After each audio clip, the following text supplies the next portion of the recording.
Sang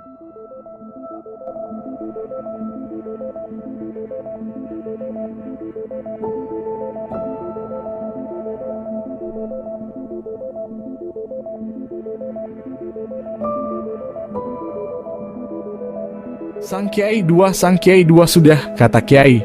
Saya mau, sahut Iqbal gugup.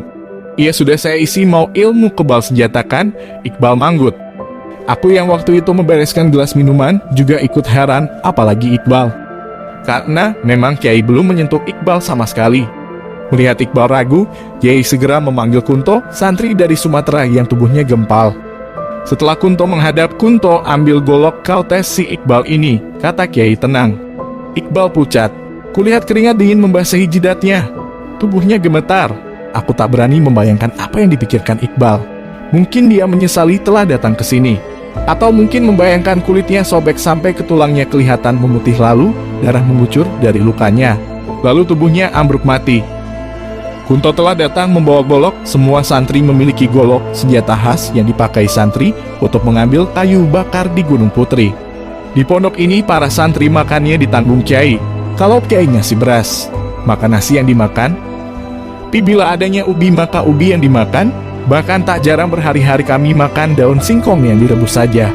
Tapi alat perebus yaitu kayu bakar kami harus mencari di hutan. Kedatangan Kunto dengan goloknya yang berkilat-kilat membuat Iqbal makin gemetaran. Tamu-tamu yang lain telah minggir.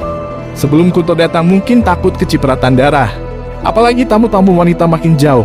Tinggal Iqbal yang duduk sendirian di depan Kiai. Keringatnya membanjir. Apalagi Kunto datang tanpa kata-kata lagi meloncat menebaskan goloknya berkelebat ke arah leher Iqbal yang duduk menunduk di depan Kiai. Para tamu perempuan menjerit. Kontan Iqbal menoleh. Bias wajahnya seputih kapas, golok Kunto mendesing ke arah lehernya. Memejamkan mata saja Iqbal tak sempat apalagi menghindar, nyawanya rasanya sudah lepas ketika suara ngat terdengar di lehernya. Tapi segera aliran darah merah mengaliri seluruh permukaan kulitnya yang memutih, menyegarkan kembali urat-uratnya, dan kelegaan menggantikan keterkejutan ketika mendapati kepalanya tidak menggelundung lepas. Bahkan ia tak merasakan sakit sama sekali ketika ketajaman golok menyentuh kulitnya seperti bantal kapuk yang empuk saja. Semua mata yang menatap lega, dan suasana segera dicairkan dengan ketawa Kiai, yang menyuruh Iqbal melanjutkan uji coba kekebalannya di luar, karena Kiai mau menerima tamu yang lain. Oh engkau rupanya Nyai Bundo, kata Kiai diiringi senyum. Maaf Nyai Akut, tak bisa menyambutmu yang mendadak ini. Ah banyak bacot amat, bentak Nyai Bundo. Terima seranganku. Seketika perempuan tua itu mengangkat tangan kanannya setinggi pundak, sedang tangan kirinya diarahkan ke pusar. Dengan hitungan detik tapak tangannya menyala, dari menyala merah biru kemudian putih keperakan. Terdengar olehku suara Kiai mendesis. Lanjutan 2-1 terdengar olehku suara Kiai mendesis, pukulan Saripati Bagaspati.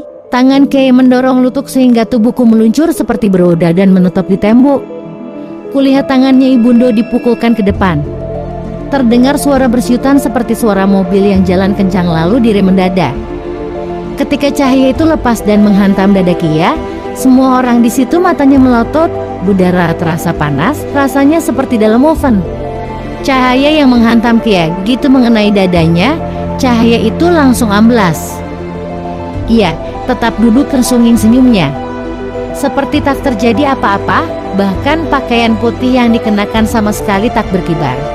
Jelas hal itu membuatnya Ibundo makin marah dan mengulang pukulannya sampai berulang kali, tapi hasilnya sama. Kiai tetap duduk tak bergeming-geming. Berdebat cilik, sihir apa yang kau pakai Nyai Bundo? Seperti tak percaya. Ilmu yang selama ini dibanggakannya seperti tak punya kekuatan apa-apa. Padahal biasanya yang terkena pukulan yang telah dilambari Aji Saripati Bagaspati. Jangankan manusia, kerbau pun akan hangus terbakar luar dalam. Tinggal mengasih bumbu sudah matang, tak perlu dimasak lagi. Tapi ini orangnya masih hakik, jelas membuatnya Ibundo panas hatinya kicat-kicat. Sarehnya, ibu duduk sini, kata Kiai masih terus ketawa. Walau masih mesengut, nenek itu pun akhirnya duduk di depan Kiai. Lalu Kiai mengangkat tapak tangan kirinya seraya berkata, Nyek, nanti apa yang keluar dari tapak kiriku dan engkau bisa mengambilnya, maka itu menjadi hakmu. Nyai Bundo penasaran, matanya menatap ke tapak tangan Kiai yang terpentang. Ya, Nyai Bundo memandang tak berkedip karah, Tapak tangan Kiai yang perlahan tapi pasti mulai memerah dan semakin merah bercahaya. Ketika dari dalam telapak tangan itu keluar batu merah delima. Batu itu terlihat merah menyala-nyala, sampai lengan baju putih Kiai ikut menyala. Segera tangan kirinya Ibundo meraih punggung tapak tangan Kiai, sementara tangan kanannya mencoba mengambil merah delima yang menyala-nyala itu. Tapi alangkah terkejutnya karena batu itu seperti lengket di telapak tangan Kiai. Lebih lengket daripada lengketnya perkat Raja Lem sekalipun. Nyai Bundo mencoba mengambil dengan segala daya kekuatannya. Sementara Kiai terkekeh, keringatnya Ibundo membanjir. Dan asap putih tipis mengepul dari rambutnya menunjukkan bahwanya itu telah menggunakan kekuatan tenaga dalamnya. Malah batu sakti itu tak berisir sedikit pun dan lagi ketika batu itu masuk lagi ke dalam telapak Kiai tangannya Ibundo ikut terbetot masuk ke dalam. Sontaknya Ibundo membutot tangannya setelah batu itu lenyap. Itu mungkin bukan risimunya, mungkin yang ini risingmu. Lagi-lagi dari dalam tapak tangan Kiai yang terbentang, perlahan muncul gagang keris berukir burung Garuda. Keris itu perlahan keluar. Lanjutan 2, 3 mereka segera mendongak ke atas karena suara itu dari atas dan mereka terkejut sekali melihat perwujudan besar tinggi hitam legam, lebih tinggi dari pohon randu alas. Matanya merah menyala, seluruh tubuhnya ditumbuhi bulu.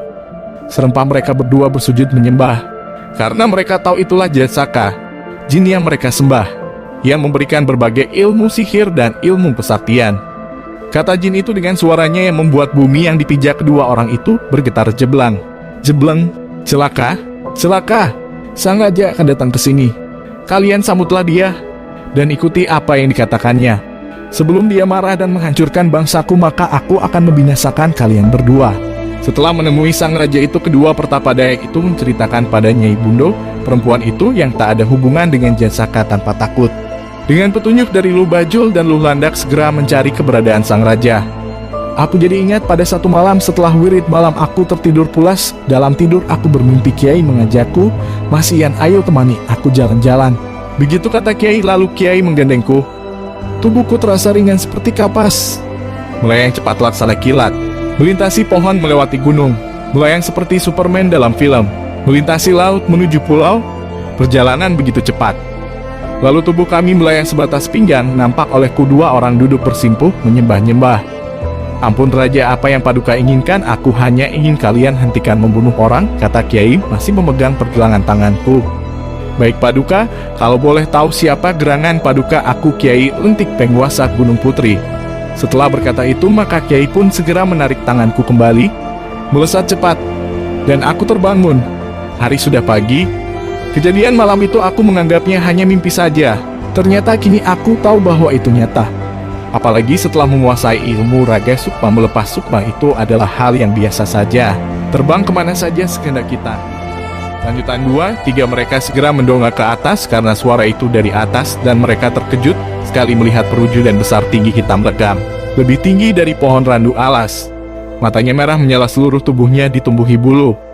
Serempak mereka berdua bersujud menyembah, karena mereka tahu itulah Jasaka, jin yang mereka sembah, yang memberikan berbagai ilmu sihir dan ilmu kesaktian. Kata jin itu dengan suaranya yang membuat bumi yang dipijak kedua orang itu bergetar jeblang. Jebleng, celaka, celaka, sang raja akan datang ke sini. Kalian sambutlah dia dan ikuti apa yang dikatakannya. Sebelum dia marah dan menghancurkan bangsaku, maka aku akan membinasakan kalian berdua. Setelah menemui sang raja itu, kedua pertapa Dayak itu menceritakan pada Nyai Bundo, perempuan itu yang tak ada hubungan dengan Jasaka tanpa takut. Dengan petunjuk dari Lu Bajul dan Lu Landak segera mencari keberadaan sang raja. Aku jadi ingat pada satu malam setelah wirid malam aku tertidur pulas. Dalam tidur aku bermimpi Kiai mengajakku, "Mas Ian, ayo temani aku jalan-jalan." Begitu kata Kiai, lalu Kiai menggandengku.